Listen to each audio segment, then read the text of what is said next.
जय श्री कृष्ण। आज हम श्रीमद् भगवद गीता का 18वां अध्याय पढ़ेंगे और इसमें श्लोक नंबर 1 से 25 तक पढ़ेंगे। तो शुरू करते हैं। उपसंहार संन्यास की सिद्धि एक पाठ का नाम है। शुरू करते हैं। संन्यासस्य महाबाहो तत्त्वमीक्षामि वेदितुम् त्यागस्य च ऋषिकेश पथकेशी निशिशूदनः। इसमें भगवान कह रहे हैं कि अर्जुन ने कहा, हे महाबाहु, मैं त्याग का उद्देश्य जानने का इच्छुक हूँ, और हे केशी निशूदन, हे ऋषिकेश, मैं त्यागमय जीवन का भी उद्देश्य जानना चाहता हूँ। श्लोक नंबर 2।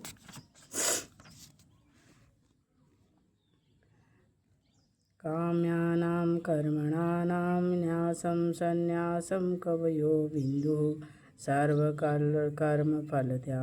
प्राहुस्त्यागं विचक्षणा। इसमें कह रहे भगवान ने कहा कि भौतिक इच्छा पर आधारित कर्मों के परित्याग को विद्वान लोग संन्यास कहते हैं, और समस्त कर्मों के फल त्याग को बुद्धिमान लोग त्याग कहते हैं।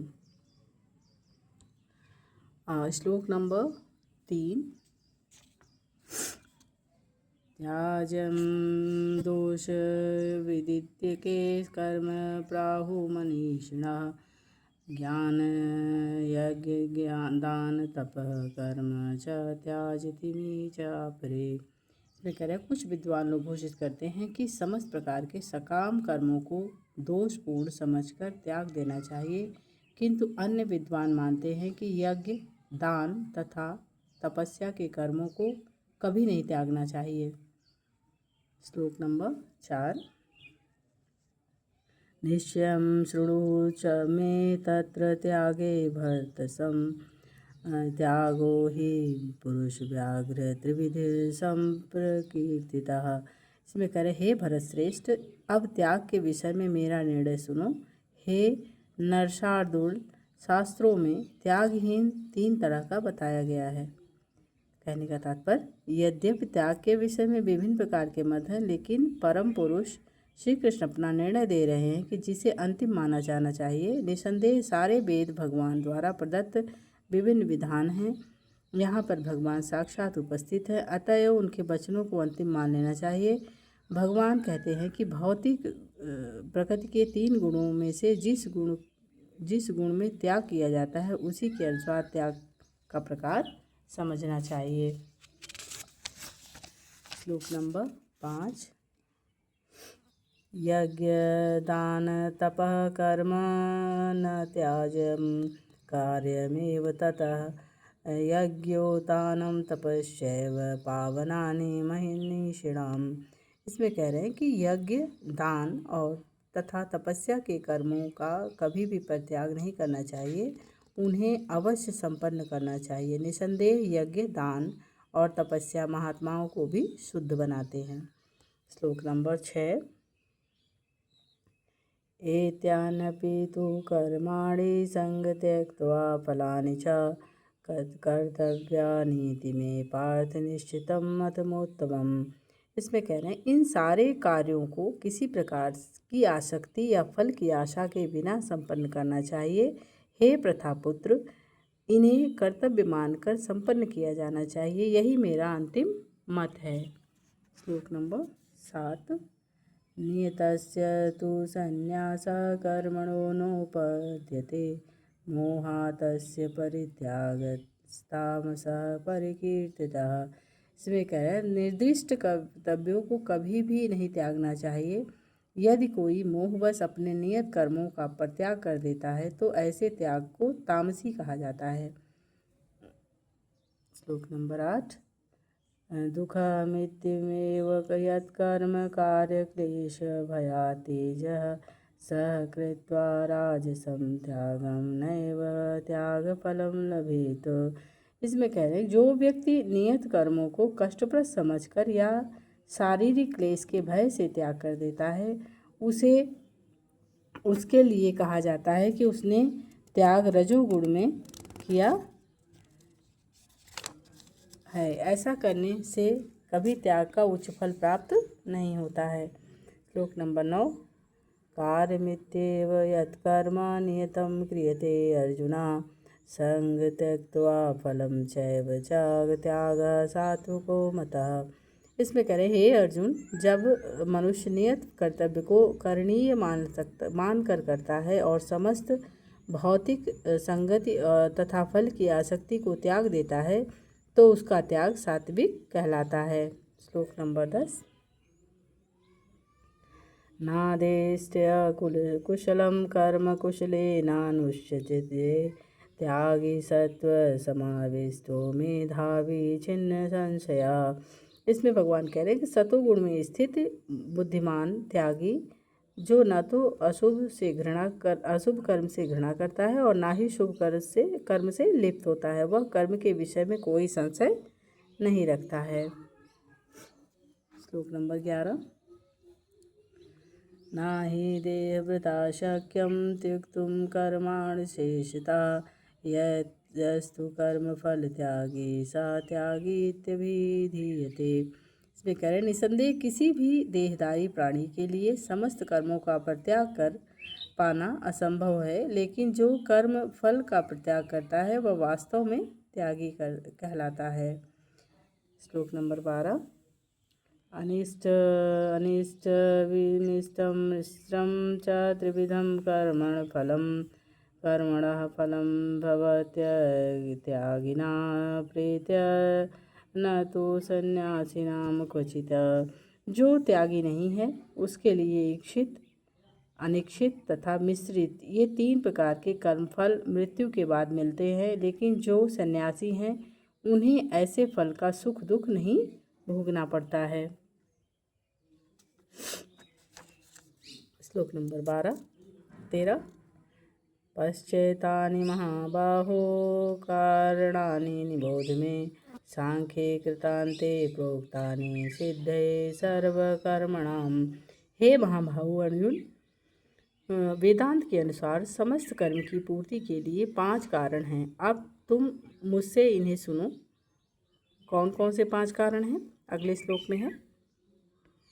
श्लोक नंबर 14। अधिष्ठानं च तथा कर्ता करणं च पृथग्विधं त्रिविधाश्च पृथक् चेष्टा दैवं चैवात्र पंचमम्। इसमें कह रहे कर्म का स्थान, कर्ता, विभिन्न इंद्रियां, अनेक प्रकार की चेष्टाएं तथा परमात्मा, ये 5 कर्म के कारण हैं। कौन कौन से हैं। कर्म का स्थान यानी शरीर, कर्ता यानी इंद्रिया, विभिन्न प्रकार की चेष्टाएं तथा परमात्मा, ये 5 कर्म के कारण हैं। श्लोक नंबर 16। शरीर वांग मनोभीत्य कर्म प्रारब्धे नरः नरायां वा विपरीतं वा पंचते तस्य हेतवः। मनुष्य अपने शरीर, मन या वाणी से जो भी उचित या अनुचित कर्म करता है वह इन 5 कारणों के फलस्वरूप होता है। अभी आपने अगले श्लोक में देखा कि 5 कारण कौन कौन से हैं और उन्हीं के फलस्वरूप सारे कर्म करते हैं लोग। श्लोक नंबर 16।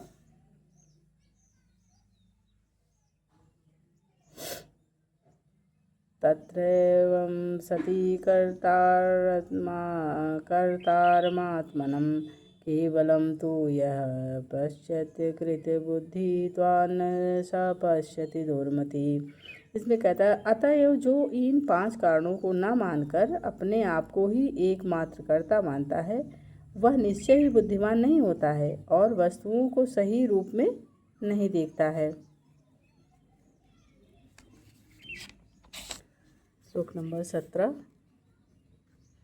नस्य नाहंकृतो भावो बुद्ध्यस्य च न लिप्यते हत्वापि इम्लानोकान् हन्ति न निबध्यते।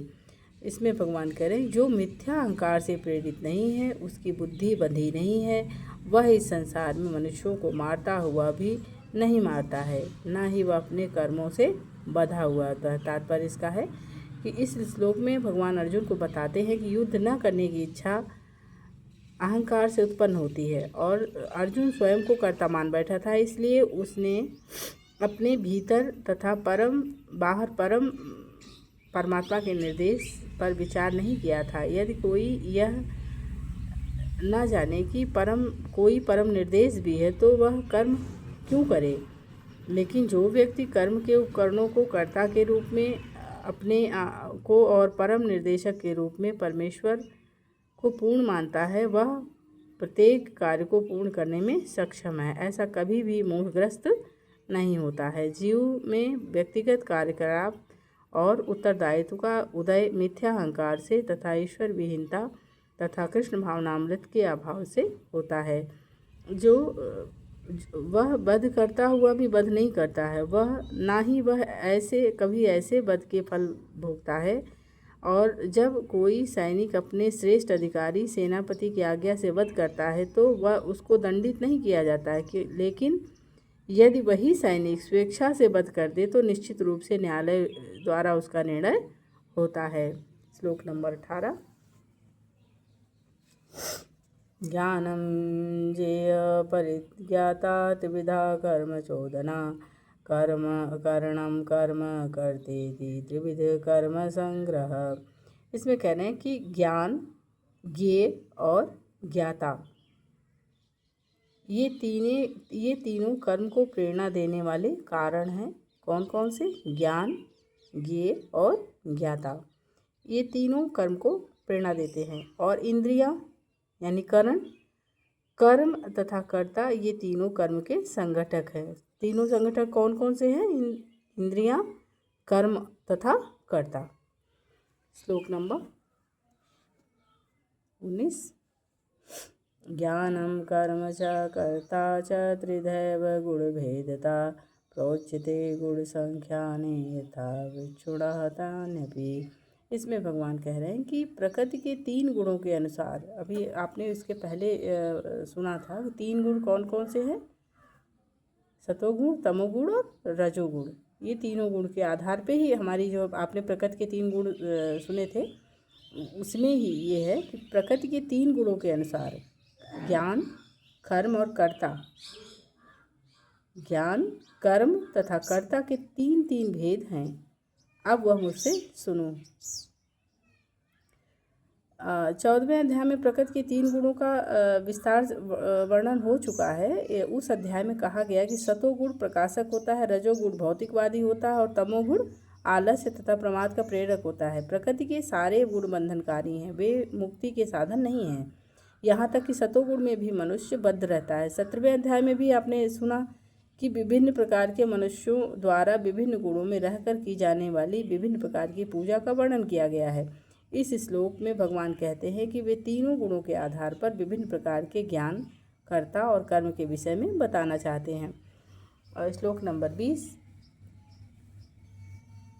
सर्वभूतेषु येनैकं भावं विधिमीक्षते विभक्तम् अविभक्तं विभक्तेषु तज्ज्ञानं विद्धि सात्विकम्।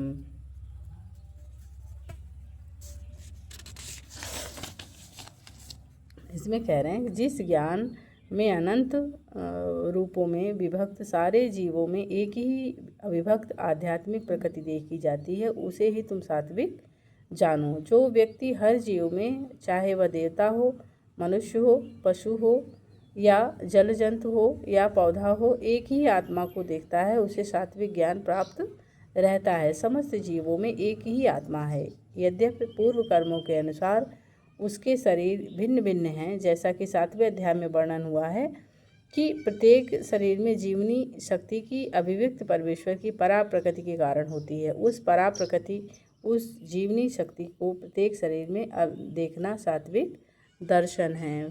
श्लोक नंबर 21।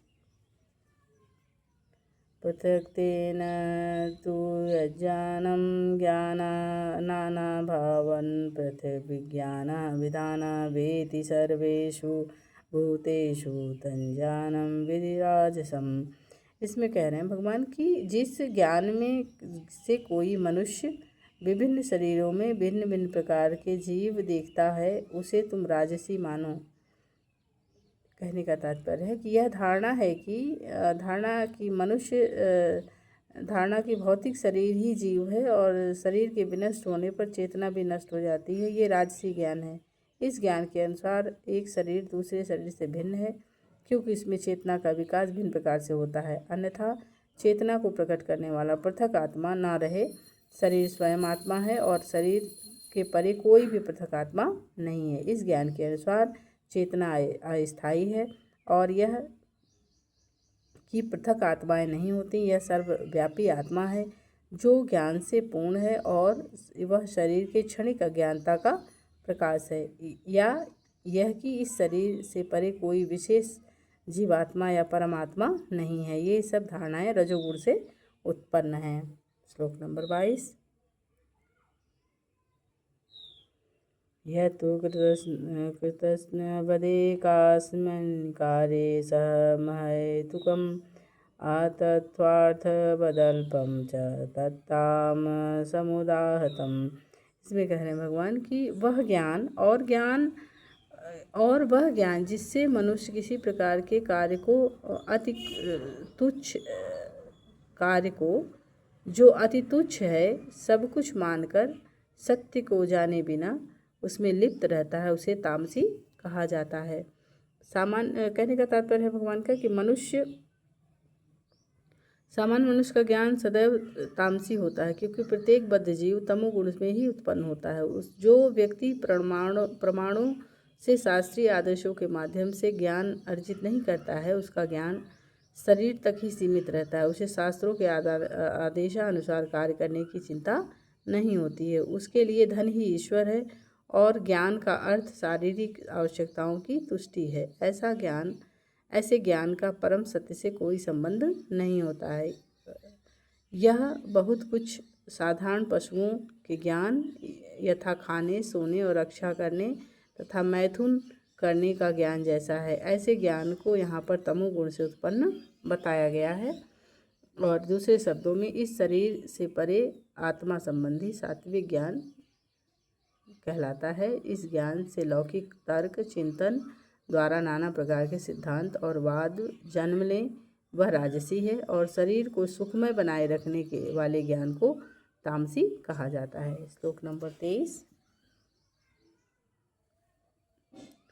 नियतं संगरहितं रागदेशता कृतम् अफल प्रेषुना कर्म यत् सात्विकमुच्यते। इसमें कह रहे हैं भगवान कि जो कर्म नियमित है और जो आसक्ति, राग और द्वेष से रहित कर्मफल की चाह के बिना किया जाता है, उसे सात्विक कहा जाता है। विभिन्न आश्रमों समाज के वर्णों के आधार पर शास्त्रों में संस्तुत वृत्तिपरक कर्म जो अनासक्त भाव से तथा स्वामित्व के अधिकारों के बिना प्रेम घृणा भावना रहित परमात्मा को प्रसन्न करने के लिए आसक्ति या अधिकार की भावना के बिना कृष्ण भावनामृत में किए जाते हैं, वे सात्विक कहलाते हैं। श्लोक नंबर 24। यत्तु कामेप्सुना कर्म सांह्य कारणेन वा पुनः क्रियते बहुलायासं तंत्राज समुदाहतम्। श्लोक नंबर 24 में कह रहे हैं, लेकिन जो कार्य अपनी इच्छा पूर्ति के निमित्त प्रयासपूर्वक या मिथ्या अहंकार की भावना से किया जाता है, वह रजोगुणी कहलाता है। श्लोक नंबर 25।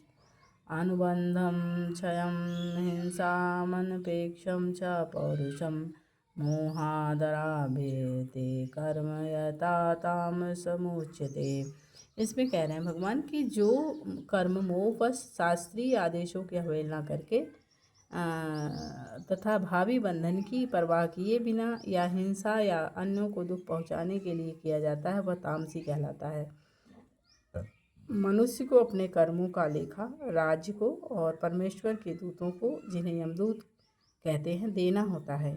उत्तरदायित्व विहीन कर्म विनाशकारी है, क्योंकि इससे शास्त्रीय आदेशों का विनाश होता है और यह प्रायः हिंसा पर आधारित होता है, अन्य जीवों के लिए दुखदायी होता है। उत्तरदायित्व को हीन ऐसा कर्म अपने निजी अनुभव के आधार पर किया जाता है, यह मोह कहलाता है। ऐसा समस्त मोहग्रस्त कर्म तमोगुण के फलस्वरूप होता है। तो आज 1 से 25 तक का ये श्लोक मैंने पढ़ा, और अगला 25 से फिर आगे के श्लोक कल पढ़ेंगे। जय श्री कृष्णा।